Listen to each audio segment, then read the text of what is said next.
Hey, thanks for coming. Welcome to the Love Shack.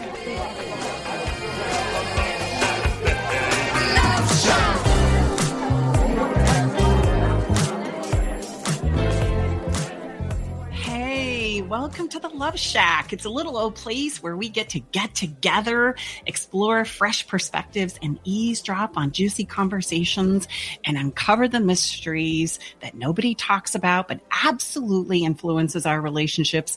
If you are struggling in your marriage, just starting out in a new relationship, or are single and know you got to do better next time, this show has been designed for you. I am Stacey Bartley, and I'm here with this handsome guy that I really kind of like. He's my co-host and also my lover. Together for the past decade, we've been loving and teaching on people from around the world with the sole purpose of helping singles and couples to create and experience what we call love for a lifetime, both with themselves and others. And wherever you are in this moment, thank you so much for gifting us the most precious resource I believe that we have, which is your time. We're going to do everything we can to make this a valuable investment. This show today is a juicy one. I'm not going to give it away, but stay tuned. But I am. We got this baby stacked. We're loaded for bear. We're going to be talking about relationship dishonesty today. Ooh. Or said another way, maybe lying. Is it a big deal to lie to your partner? I mean, after all, lying is a huge topic in the work that Tom and I do when it comes to love. Typically, we ask ourselves, or when we stop to pause and ask each other what's most important in our relationships, honesty is usually near the top of the list. When we're dating, we can spend a lot of time discerning whether someone is lying to us or not. And if we have been in a long-term relationship, it's one of our greatest fears.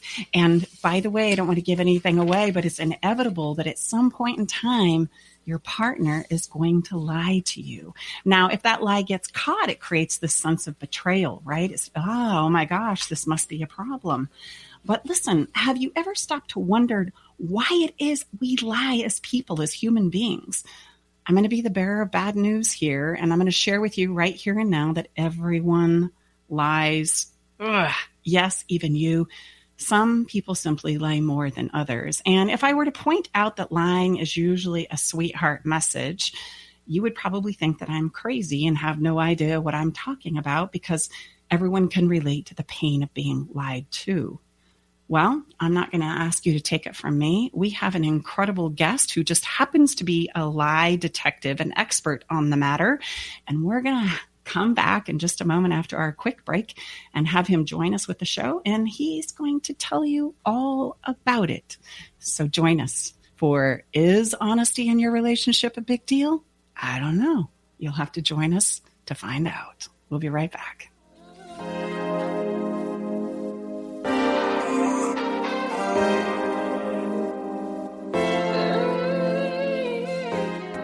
Here's what one of Stacey Bartley's clients says about working with her. Working with Stacey has been life-changing in a very magical way. I wanted to work with Stacey when I left a long-term marriage because I didn't want to repeat any of my relational, how would you say, unhealthiness. I'm so amazed how she has taken her experience and wrapped it into her own program, a program that is designed specially for you, for anyone that moves forward with her. She's unique, she's profound, she's magical. She has a love for others that is unmatched, and it would be a gift to yourself to work with Stacey.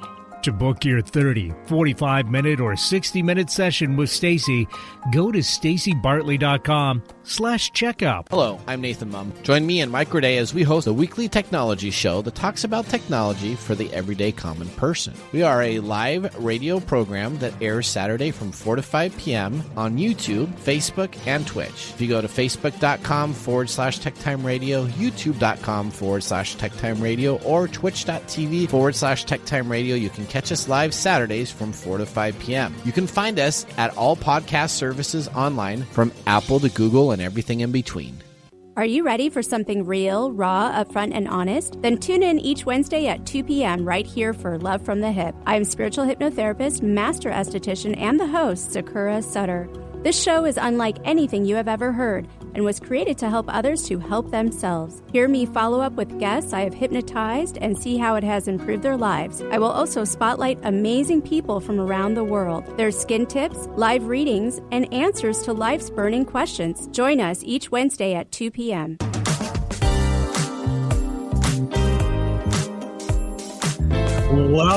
Welcome back, everybody. We are your hosts, Tom and Stacy Bartley. Thanks so much for being with us, along with our awesome engineer, Eric Ryder, at the spaceship KKNW up in Seattle. We so appreciate him. Makes it all look easy on the front of this. Yeah, and we have a special guest sitting in the back room that we can't wait to spring on you here. He's the lie detector that's going to help us have a robust conversation. And let me just remind you, we're going to open up our phone lines. So if you have some questions about lying or just what it brings up or whatever, I'm going to encourage you to reach out to us, because guess what? We will answer your question and help you take your next best step. There's no judgment. There's no blame and shame. Again, we are what we like to say as neutral and objective as we can be. And that number is 425-373-5527. And just so you know, you can just jump right. Our Eric's going to answer the phone and just jump right into what your question is. You don't even need to say who you are or where you're from. Yeah, 425-373-5527, in case you were thinking, I wish they'd say that number again. So we're going to be talking about relationship dishonesty today. It's a big deal. And is it a big deal to lie to your partner? Typically, when we ask ourselves what's most important in our relationships, honesty, or the importance of honesty, is going to be really near the top. And I know that this is because we all know what it feels like to be lied to, and the pain and the confusion that can set in within ourselves. And so honesty usually is something we go, they got to be honest, right? If they're a liar, they're out here, can't take it. And so when we're dating, we're typically kind of trying to filter. Are they lying? Are they telling the truth? Are they genuine? Are they authentic? Those are all wonderful keywords that we use to try and identify who would be a great match for me and who wouldn't.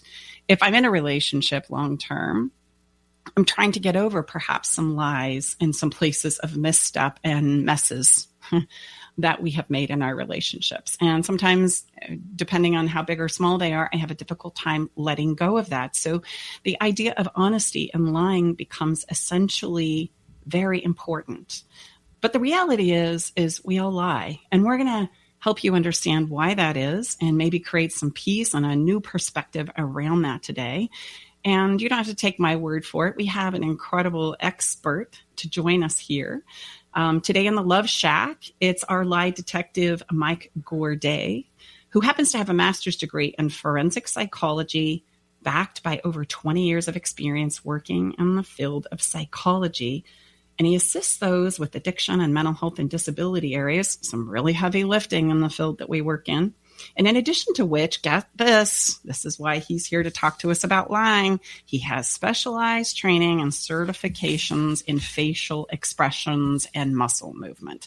He also happens to know a lot about hypnosis. We share that in common, and body language, which gives him additional insights into what drives our human behavior. We know he is the perfect person to have this conversation with. And may I add, he joins Nathan Mum on a sister show right here on KKNW called Tech Time Radio. So he has that beautiful background as well. And we want to give a shout out to Tech Time Radio and let them know how much we appreciate them as well. Mike, welcome to the show. It's great to have you for this very juicy conversation. Hi, y'all.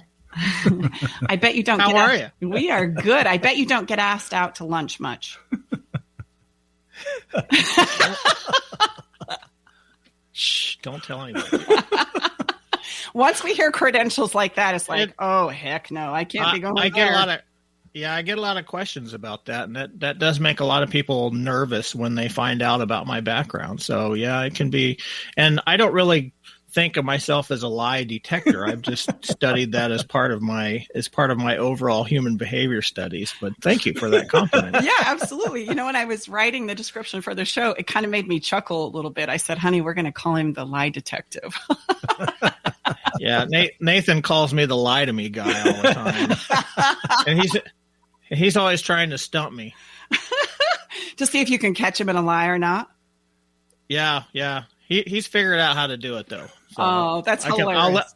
I'll let you in a little bit on that a little later. Okay, that sounds good. We actually have a family member who likes to throw out lies, and he laughs, and it's so funny. And so, yeah, you're right. We'll have to talk about why that's funny and get to that. And I'm just having a thought in Mike's expertise. I mean, if you know my brother well enough, if you're in his sphere, you can, his body language and things. I said, oh God, here comes a lie. I mean, it's so if you're around him enough, he has had some people that are strangers. And of course, every time we invite a friend or a guest into our family circle, he's on them, right? Just trying to get him to believe he's a Navy SEAL and former Air Force pilot. Is it? How believable is he? Very believable. Very believable. If you don't know the nuances. Yeah, and if you don't have enough experience in getting to know him and his various bodily things and tonalities and those types of things, he'll reel people in bad. I mean, bad. It's great. So let's start with the conversation of, Mike, why do we lie? Like, where does this come from? And do we always understand where we lie? So let's break that down into the first question. Why do we lie? Stay with us. We'll be right back. Navigating the silent, complex moments of separation or your partner's need for space can feel like walking through a maze without a map. If this sounds familiar, know that you are not alone. This journey, filled with uncertainties and introspection, requires a gentle, understanding guide. Hey, I'm Brooke from Love Shack Live. We see you, and more importantly, we get it. That's why we created the Separation Support Bundle, a collection of resources designed to not just guide you through separation, but to offer comfort and clarity during these times. Our separation guide offers insights and support to help make sense of your emotions and the process of separation. And for those moments when words escape you, our guide on 10 texts to send when navigating space provides thoughtful prompts to help communicate with compassion, plus a soothing separation meditation to help ease the overwhelming moments. Because sometimes all we need is a starting point or a way to start feeling okay again. Remember, you don't have to journey through these complexities of separation alone. Our Separation Support Bundle is here to accompany you, guiding you towards healing, understanding, and most importantly, the renewed sense of self. Visit stacybartley.com/bundle today to access your free separation support bundle. At Love Shack Live, we're all about exploring the real stuff that relationships bring, the good and the challenging. So let's tackle this together, because even in the hardest times, there's hope, growth, and yes, even love to be found. Okay, so as we talked about yesterday, this is kind of a complex system, but it's sort of a simple answer. We lie to protect ourselves. And ultimately, even when we're lying to protect someone else, we are somehow protecting ourselves. It's a survival response. And it's also something that society needs for us to be cohesive. Mm-hmm. Interestingly enough, and I'm talking about social lies. Tell us a little bit about social lies, because that's my second question is, what are the different types of lies and how do they play out in our life? And by the way, if I may, I said in the beginning in our intro, and I just want to make sure that there's some clarity here, lies are sweetheart messages, because I'm either protecting myself or I'm protecting someone else, right? Which is protecting me at the end of the day. That's why we call them that. Yeah. Yeah. Most of our behavior tends to come from these points of survival. It's the same thing as, my survival mechanism just triggered a response. I need more coffee. Yeah. It's telling me to drink water. Right. So, when we lie, the social lie is stuff that we already know. Like, how are you doing today? What's your response? Going to be fine. Mike, I'm so good. Right. And then we engage in some chit chat, right? What's the worst thing that can happen normally when you ask that question and somebody starts spilling their guts right there? Yeah. You would not believe the day I had today. Let me tell you all about it. And you're like, oh no, the alarm bells just go off, right? Yeah. I don't have that kind of time, my friend. Yeah. So we do this all the time. And in studies, in the first 10 minutes of a conversation, we've already lied 2 or 3 times, right? Wow. And because we do this, and so we tend to put these on a spectrum. We call these white lies or social lies. They're not really considered to be bad. They're just sort of neutral, because a lie takes two people. You have the person that's contributing to the lie, and then there's the person that's either accepting or rejecting the lie. Mm-hmm. And we're doing this all the time. We do this with image engineering, where we are, like in dating, we're trying to put our best foot forward. So we are shining up and showing each other the most positive aspects that we think are going to attract the mate. And we all know that everybody has dirt on the bottoms of their feet. Mm-hmm. Right? So this is a participatory lie. I'm going to tell you I'm awesome. You're going to agree that I'm awesome, but know that I'm not. And I'm going to do the same for you. Yes. Right. Yeah. And then we move on down the spectrum where we're talking about lies. And this is sort of where we get to the meat of the matter. Is lies are when I perpetrate a misinformation or concealment from you without your participation in it. Mm. So that means, right, I'm going to tell you, oh, I'm a Navy SEAL. Mm-hmm. And string you along. Mm-hmm. Or in the case of relationships, no, I'm not cheating.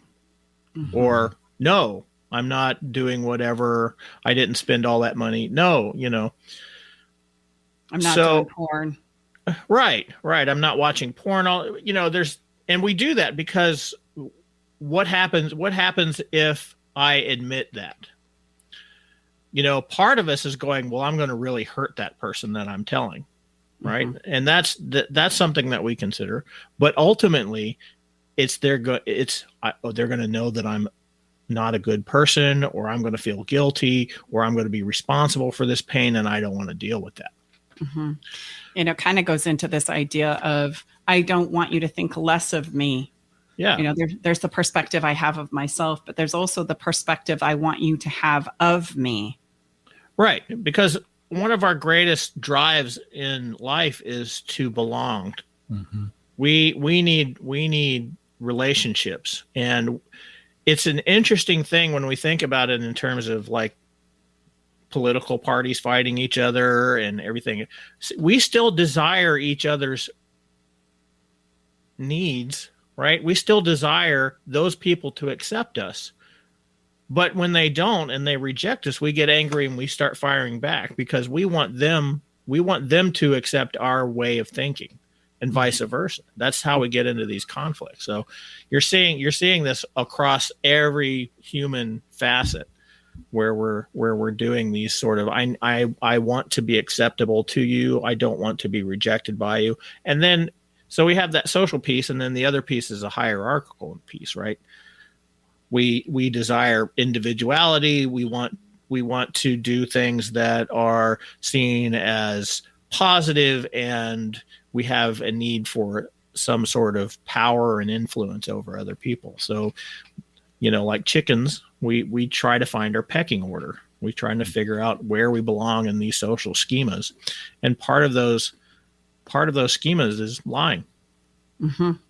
Well, to get, to convince you that what I'm doing is okay, to convince you that who I am is okay, to convince you that how this is affecting our relationship is okay, right? So that I can continue to do what it is I want to do. Right. And that's the generation of it. We are trying to protect ourselves and make ourselves look good. Mm-hmm. I protect you, as simply as I can possibly put it. Yeah. And I want to protect you too, because it's not that I think it's important for us to highlight here. I don't lie because I want to hurt you. I actually lie because I want to protect you. I know how you're going to feel about this thing that I don't feel is wrong, but I know that you're going to judge me and reject me and not accept me. So to protect myself and you, because I know it's going to hurt you and create problems in our relationship, I'm going to lie to protect you as well. Yeah, there is that component. Yes. Mm-hmm. And how about if your choice is not positive? It's not not good for you or for others, and you still lie? Where does that fall on the spectrum? Addiction, maybe. Uh-huh. Okay. Well, and I think this is really important because it's a coping skill for me, right? It's a real coping skill for me because I feel like I need it. And then I create this story that you just don't understand where I'm coming from. You don't understand me. And Right. I disassociate from you now, and I make a story up in my head that I know this is going to hurt you, but you just don't understand why I need to do this. So I'm going to do this in secret, and I'm going to continue to show up as the person that you've expected me to be in our relationship, and just cross my fingers and hope that this is going to go well. Right. And that's why when we're talking about interpersonal relationships, we want to be as authentic as we possibly can. But, as we discussed, my version of reality is not yours. So even our realities are perceptually different, so that there is always going to be a lack of understanding. And one of the things that we were talking about is that I could look out the side and see green as the color of the sky, and I know that everybody else sees blue. Because that's what they've told me. Because that's what they've told me. That's what all the history books say. That's what everything says. It doesn't matter what we say. The fact of the matter is if I look out and I see green, that's my reality. And then it depends on how I'm going to function in my reality compared to other realities, right? So if I want to be acceptable by blues, I'm going to lie and say that I see blue. If I want to stand out from the blues, I'm going to say I see green, and then they're going to treat me differently. And so that's sort of the very simple formula that we kind of go through. Is this going to create pleasure in my life, or is this going to create pain in my life? And depending on which one that my brain predicts will happen, I act accordingly. Mm-hmm.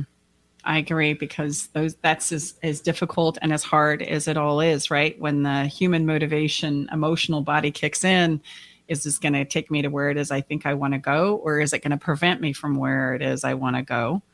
And we can make up all kinds of stories about whether to go or not go. I call it the start or not stop, start or stop. I'm sorry. Yeah. Start or stop. It's the hardest thing we ever do. Start something or stop something.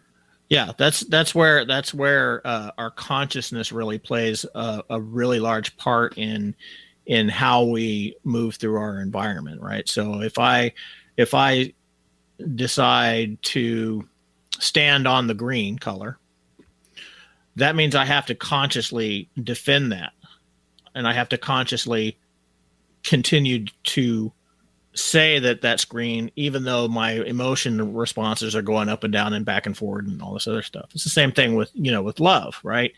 How do we define that? We often define that as a feeling, but there's these deeper concepts of love that we have to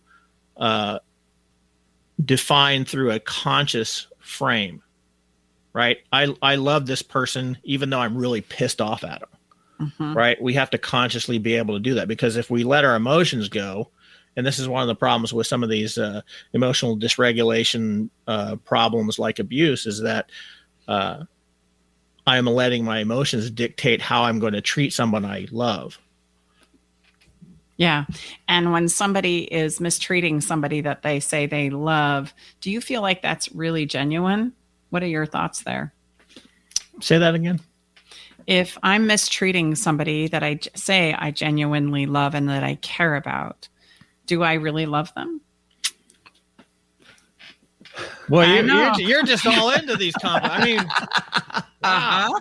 This is like we figured out yesterday. Lying is a very complicated system. It is. I'm saying I love you, but I'm treating you differently. And there's the incongruence, right? There's the proverbial lie. When my actions and what's coming out of my mouth are not congruent, we know that there's a lie present, right? But do I believe I love you, even though I'm taking my pain out on you? Well, we can take this into different contexts, right? And this is one of the most important pieces we talked about yesterday was context, right? From that person's point of view, that person may not understand what the definition of love is. And that's the only way they understand it, because either they were treated that way or they learned it through their childhood or whatever. There's a lot of experiences that go into that. So One of the reasons why we do things like that is because, again, we go back to the relational aspect of acceptance and compliance. When like with my children, right, or with any child, when they step out of line, we punish them, right? The reason why we punish them is that we want their compliance back into what we believe is the right path. So we often do that out of love, right? Don't look before you cross the road, right? If you cross the road one more time, I'm going to spank you, or I'm going to put you in a corner, or I'm going to put you in a timeout, or whatever it is that I'm going to take your Xbox away. I don't know. Whatever that is, you are basically harming them. You are giving them some pain in order to get them to understand that there's a bigger issue. So is that love? Exactly. Right. But again, here we have this thing, because if I decide, or if I was raised that you haul off and hit them to get their compliance, can I say that is love? And see how these same two situations become incredibly different, looking from different perspectives. So we have to first define what love is, and that's a difficult thing to define, as we all know. And then we have to consciously live to that ideal. And that's hard, because our emotions don't want to live to an ideal. That's why being human is so fun all the time. Is because we have these concepts of idealized living and morality and things like that, versus our animal nature, which wants, I want this, I want it right now, and I will do whatever I can to get it. And if that means I'm going to smack you around, or yell and holler and pitch a fit, or whatever it is, or lie profusely until you comply with my wishes, that's natural and normal, but it's not moral or conscious. And I love that you create that distinction, Mike, because, when we become lied to, or in a sense betrayed, or we're experiencing some form of verbal or physical abuse in our relationship, we're not saying it's okay. But what we are saying is that if we were to drill down on it, it begins to all kind of make some crazy sort of sense if we learn the stories behind it, right? It does. In no way am I condoning that kind of behavior. If you're in a relationship that relies on that version of love, right, I would say get the hell out of there. Yes. And that is a very difficult proposition, because a lot of people in abusive relationships continue to return to those relationships. So. Well, and it's usually because I don't have the skills to advocate for myself. I don't have the skills to feel like I'm worthy of something better. I'm confused about what love is for myself. I don't have a lot of self appreciation or worthiness with inside of myself. I hate to use the word self-love because it's such a cliche. And I remember being so frustrated by that when I was starting out in my journey 30 years ago, self-love, would say, yeah, just love yourself. Oh, it's going to be great. If you'll just learn to love yourself, everything will be fine. And I'd go, oh God, I don't. So what am I supposed to do? And how do I go about that? So it's learning an appreciation for yourself, that you're worthy to feel the way you feel and see it the way you see it. And that's where we begin, right? And all right, go ahead. Here's the irony of all that. We're trying to find these simple ways of thinking, because that's the way our brain works. But when we do that, we shortchange what we're doing. So give me an example. Well, just love yourself. What does that even mean? Yeah. Right. Yeah. What does that mean? Does that mean that I take showers every day? Does that mean that I buy the expensive lotion? Yeah. What does self-love mean? Right. And what I said, one of my biggest sayings when we talk about lying is the biggest lies that we tell are the ones we often tell ourselves. Right. And that's part of that dynamic where, my brain, your brain, all of our brains are built around this idea that if I do things that are morally objectionable or not right, compared to whatever social rules I'm compared against or my own belief system or anything like that. I'm going to get bad feelings. So I'm going to experience pain. And so my brain, my thinking brain, will then work to justify what I've done. Mm-hmm. And we do this all the time. We talked about denial. There are other things called reaction formation, displacement, and all these other things. Blame shifting, right? So it's not when we have a relational problem, like somebody in the relationship is feeling neglected, and the person that is doing the neglect will justify the behavior, right? Mm-hmm. Irrespective of the person's feelings. It's like, I don't feel like you love me anymore. I totally love you. I just have a lot of work to do. Mm-hmm. I have to get this done by this certain amount of time. What do you want me to do? Just drop everything, right? So I'm going to shift that blame back onto that person, and then I'm going to make it their responsibility. And it's the same thing. It's the same thing that way if you're being needy, right? You don't love me. I need you to love me. Love me, love me, love me. You can't love me, right? I'm saying that's your problem. When it's actually my insecurity that's saying, I don't feel like this person can love me, or I need something from this person. I don't know how to articulate it. Mm-hmm. Or I don't know how to give this to myself. I don't know how to validate myself. I don't know how to have these conversations with myself, right? I believe that I'm going to be okay if you tell me that you love me or that you reassure me that I'm okay.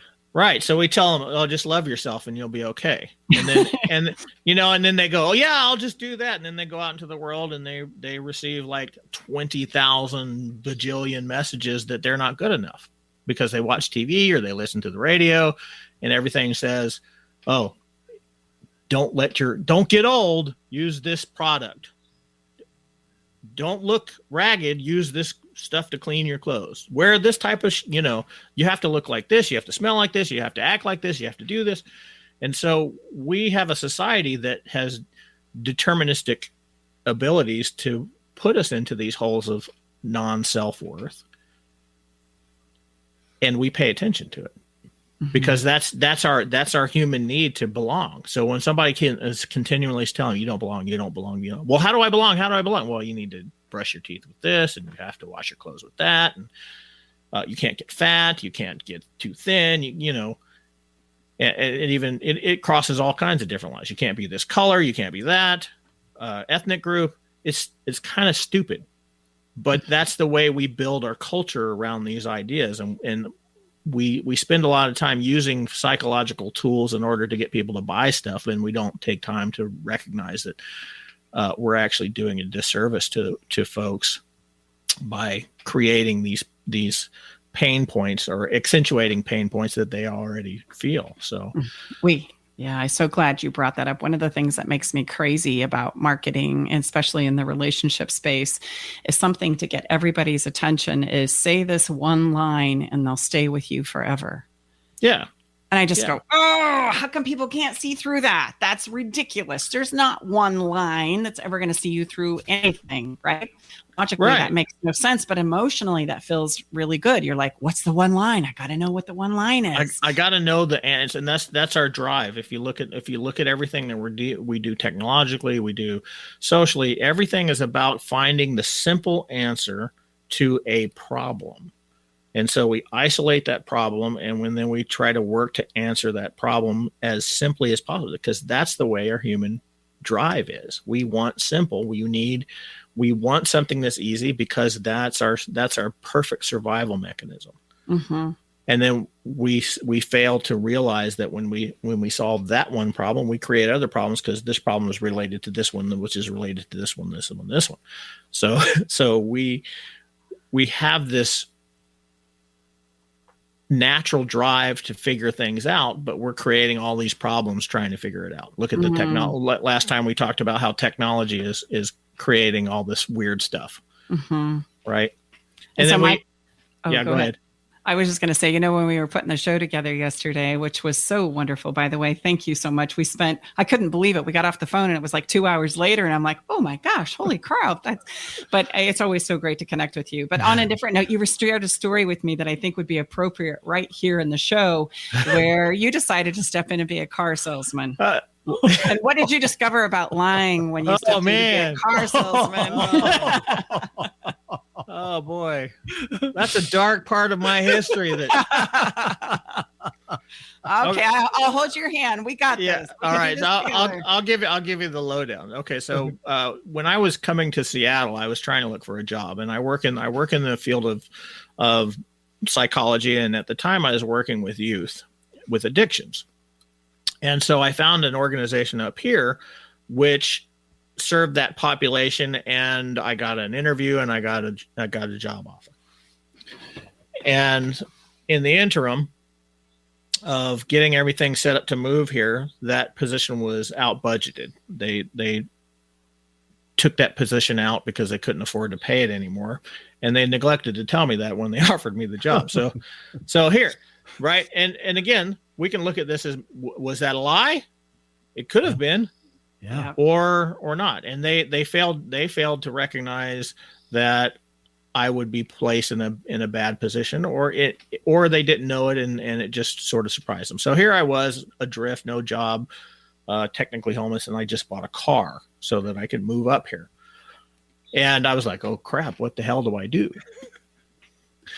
And I just bought a car. And one of the things that I had done while I was buying that car is I don't know if anybody has bought cars here before, and the painful experience that can be while you're waiting around for everybody, because they keep you waiting, and that's a purposeful thing. So you go to a dealership to buy a car, and regardless of the fact if you've landed on a car you like, they will still draw that time out, just making it's just insufferable. And there's a reason behind that. So, what is it? My brain wants to know. It's really to have it's really to emotionally dysregulate you so that you're more amenable to what they want you to do. Right. So if you're upset or getting tired and anything, they're going to be able to suggest, well, you need an undercoat, and it's only going to cost this much a month. Okay, just put it in the damn contract, and I want to get the hell out of here. Yeah, I got it. And I don't know that they know this consciously, because this is such an unconscious process. But one of the things that I did was I was peppering the salesman, just questions after question after question after question. What do you like doing? You like it?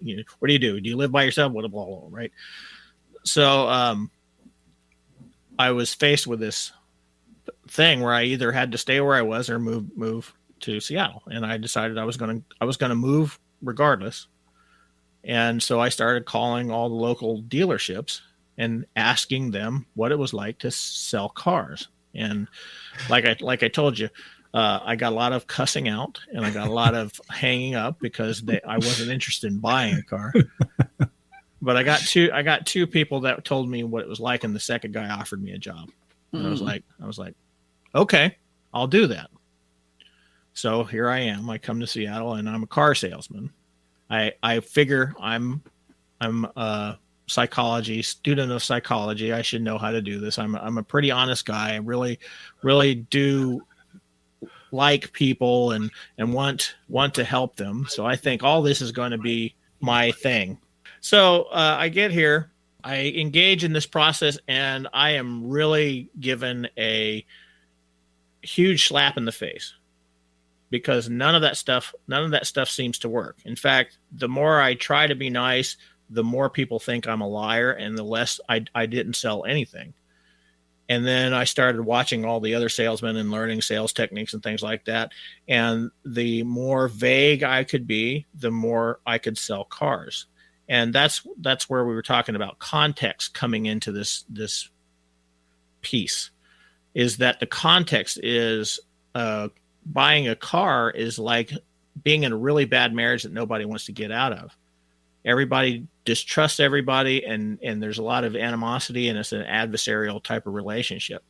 And so they were coming in and they were putting a template on me as the used car salesman. And if I didn't live up to that, which is an interesting, ironic statement. If I didn't live up to being the used car salesman, they completely distrusted me. But the minute I started being that guy, the used car salesman, they responded the way they were supposed to respond. And this is how social programs work. Did you hear any of that? Crazy. Yes, that is so wild. Isn't that wild? Like, you actually sold more cars because you were congruent with what people expected you to be instead of what you were trying to do, which was help them and serve them. So this starts to kind of point to the idea of, we really want people to lie to us. Like, in certain contexts, we really want people to lie to us, right? Yeah, we don't talk a lot about context, but context is one of the most important pieces of things, because our brain with the lack of information will put that information in there in the narrative, and it's almost always negative. Like, if I text somebody that I care about and they don't text me back, my immediate response, regardless, is what's going on? What's wrong? Is it me? Are they cheating on me? Are they in a ditch somewhere and I need to help them? There's all kinds of this negative information that our brains input, and that's our survival mechanism at work, because it's the idea that you need it and not have it, but have it and not need it. Mm-hmm. In our body of work, we teach this as the movie framework, right? We all have this movie where we're connecting dots and we have whole scenes and narratives that are playing out, and left with no information. It's a get your popcorn, get your Coke. Things are about to turn like into a horror movie. So here we go. Well, I would say that. And guess what? We think everyone is at our same movie, and we're the only ones at the dang movie is us. Yeah, that's called illusory superiority bias. I love that. That's a wonderful term. That's as we kind of bring this into landing this conversation, let's talk about some things that we can do if maybe I find somebody that I'm in a relationship with, or somebody that I'm potentially thinking about being in a relationship with. How do I navigate maybe some lies that are going on? How do I also do some self-reflection in regards to, oh gosh, so if everybody lies, am I lying? And at what point in time in that lie do I need to clean it up, right? Do I need to clean up a mess? Well, coming from the liar perspective, the obvious answer is don't do it. I mean, there's always going to be the social lies. How are you doing today? I'm fine. How do I look in this dress, or how do I look in these jeans? Right. Yes. This is the perfect idea about how do we navigate this? Do I lie? Do I tell the truth? Do I tell my version of the truth? Am I brutally honest? What do I do? Yeah. Right. So from that perspective, the person that's given the opportunity to lie, it's really comes down to understanding and being able to identify the motivation for it, and then not doing it. And then if you have done it, cleaning it up, the quicker you do that, the better. And I say there's a bell curve there. You can have a lie, and there's a certain amount of time that can go by that you maintain that lie, and maybe it doesn't matter to that person anymore. Right? But you don't get to determine what that bell curve is. So if I lie to somebody that I care about, the best thing for me to do is come clean as soon as possible, because that shows them that I do care about them enough to be honest with them. I'm not trying to hurt their feelings, and by doing so, generally speaking, somebody is going to respect the fact that I told them sooner rather than later. Mm-hmm. And finding out by the person who has lied to you is so much better than finding out some other way. Yeah, because they always surface, right? My mom used to have a saying that it all comes out in the wash. Mm-hmm. And it really does. It's only a matter of time before we give ourselves away, because I think at the end of the day, just energetically, emotionally, if we get into like universal physics and quantum physics, my soul, myself really wants me to be in alignment with who it is I have the capacity to be. And in spite of our thinking or our logic, right, or our minds, we give ourselves away. And Freud, I love this quote by Freud that says, "No mortal can keep a secret. If his lips are silent, he chatters with his fingertips." And I believe that this is why, because the self, the soul, whatever we want to call that aspect of ourselves, is constantly trying to get us to align with who it is we are and who it is we have the capacity to be. That is the point, right? Of this expression or this experience on the planet. And so it's so much better if we can take that leap on our own. So I think what you said there's a couple things that as we land this episode, I want to make highlight of, and it would be fun if each of us kind of take a takeaway from this conversation today that we really feel like is the highlight, right? Because we've all had 3 different perspectives, 3 different movies, 3 different understandings of even the conversation that we are trying to share with our audience. I think it's powerful to say, okay, what was your takeaway? What do you feel like is the most important part? Blah, blah, blah. We love to do that every episode. But the thing that I really want to drive home is, number one, we all lie. If somebody has lied to you, take a pause and don't say, "You're such a liar," because that's going to create a fight. A better way to say is, that just doesn't make a lot of sense to me. Can you elaborate? Or help me understand. I feel like there's some incongruence here. Could you elaborate on this? I really want to understand where you're coming from or what motivated you to do X, Y, and Z. And I want to be in your corner, right? Help me understand. Help me be part of the solution instead of calling you on the carpet so that I can feel better or I can feel more powerful or I can feel in control.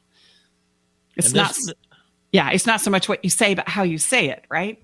Right. And this comes down to learning how to communicate with somebody, because we all have different levels of understanding and communication ability. So learning how to communicate it's a process, and it's a lifelong process. Mm-hmm. Exactly, that we get better and better at over time. So let's voice some takeaways. So Tom, you've not spoke a lot on this episode. You've been listening and kind of taking. Haven't had a whole lot of opportunity. No, that's not a lie. No, it's fascinating. I just think number one is let's just all come clean. We all lie, but before we, then just such, tear ourselves apart and down, none of us can punish the pain out of any of us, including ourselves. Is a lot of it is done for reasons, but I really like what Mike said. If you have someone you really care for and you've had a mistruth, you've told a lie, I would say the faster you clean that up from when that took place, I would wholeheartedly agree with Mike, the better, because these things, in my experience, they'll eat at you.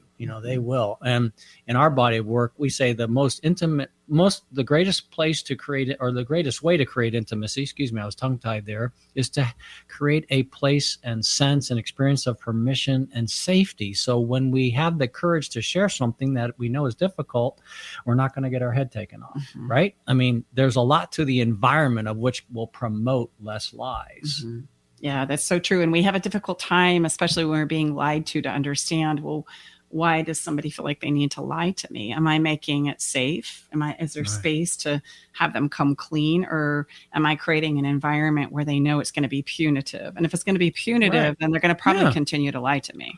Right. You see the dual nature of the liar and the liee.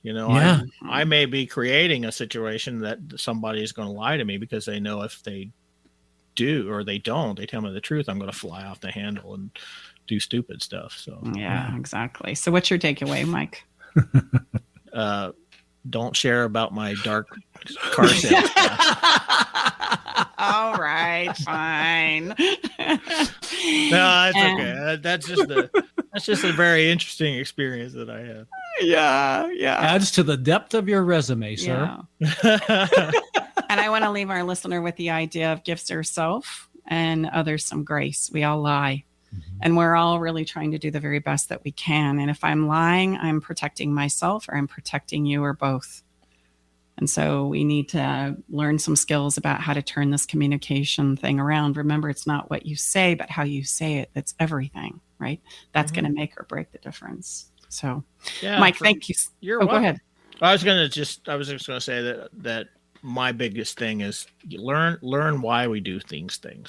And understand why we do. When we learn and understand why we do these things, we are less likely to repeat them, and we're more likely to give other people grace when we notice what they're doing. Well said. I love that. Well so we said. didn't want to miss that. That was Yeah. a huge takeaway. Yes. Thank you so much. It's always You're such a welcome. pleasure. We look forward to having you again on the show. It's our lie detector expert. Yeah. We'll have him back. Yeah, So we you're could talk about lying forever. We could. Yes. And so where do people find out, other than obviously you're co-hosting on Tech Time Radio? Where else, Mike, can people find you? You can find me on www.mikegorday.com. And I think it's J. Michael Gorday in Facebook. Sweet. Love it.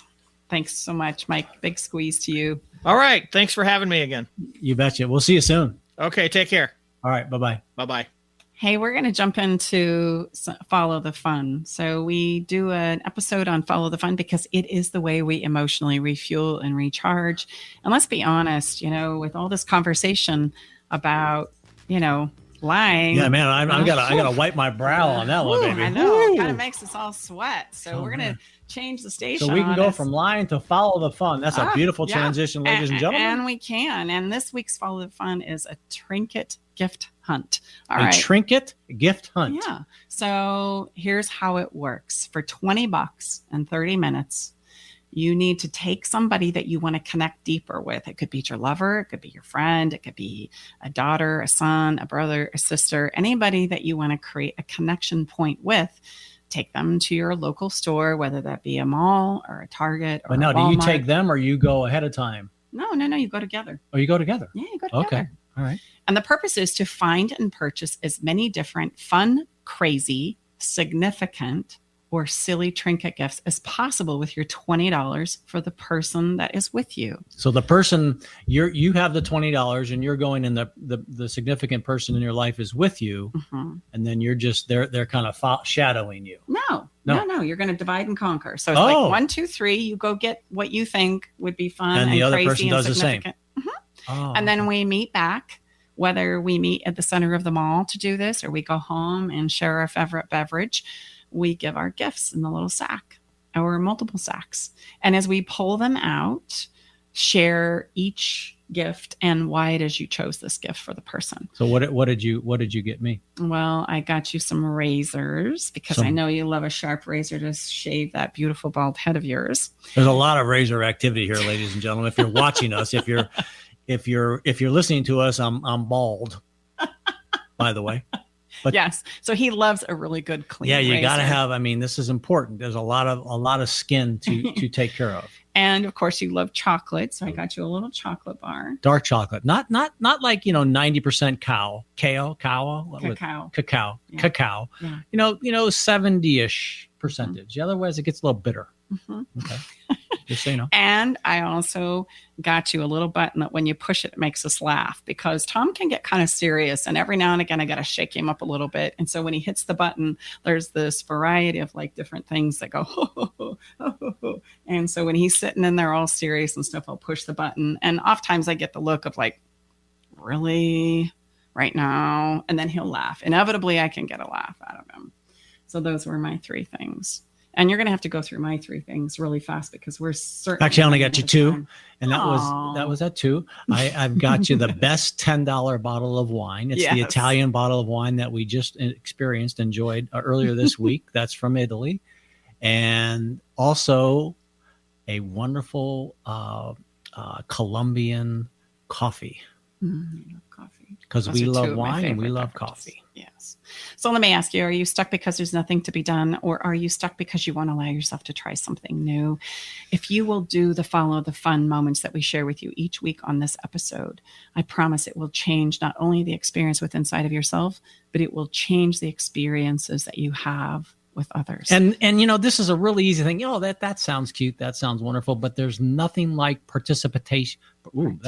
Participation. Yeah. It sounded like I got tongue tied there.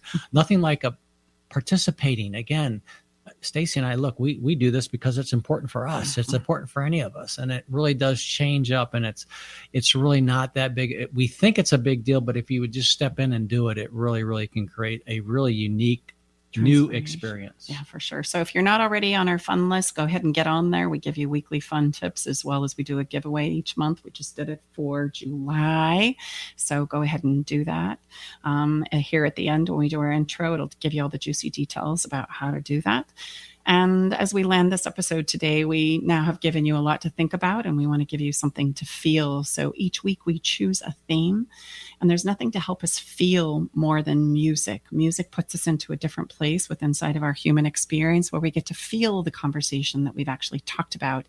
And as we've talked about lying today, this song, I think, sums it up perfectly, because they're saying, I love you, I remember you, and if I were to ask you if you love me, please lie to me. Tell me that you do, because that's going to help me feel better. Knowing that we all lie and that we have these places where we're trying to sort it out for ourselves, I want you to give yourself some grace, and maybe somebody that you love some grace. And to, as you're sharing our lies or our messes, and we're in an effort of trying to clean them up, may we all seek for understanding instead of the shame and the guilt and the beat up that is traditional around this conversation of lying. You can check out this week's song along with all the other songs from our past episodes by going to our website at staceybartley.com and clicking on the podcast link. And there you will see a beautiful Spotify link that has all of our previous shows with all of the songs that are associated. And I would just share, because I'm Tom, the detail guy, every episode, correct me if I'm wrong, Mrs. Bartley, the song for that episode is listed in the show notes. Yes. And why we chose it. Oh, and I forgot to tell you what the song is, for God's sakes. It's 5 SOS Lie to Me. Awesome. Well, you know what? We're going to land this episode. Thank you so much for being here. That takes care of this week. We will see you the same day, same time. If you're listening to us live next Thursday, 1 p.m. Pacific Standard Time. Otherwise, you can catch us wherever you listen to podcasts. Yeah, and thank you so much, Mike Gorday. Yes, thank you, Eric Ryder, our incredible engineer. See you next week.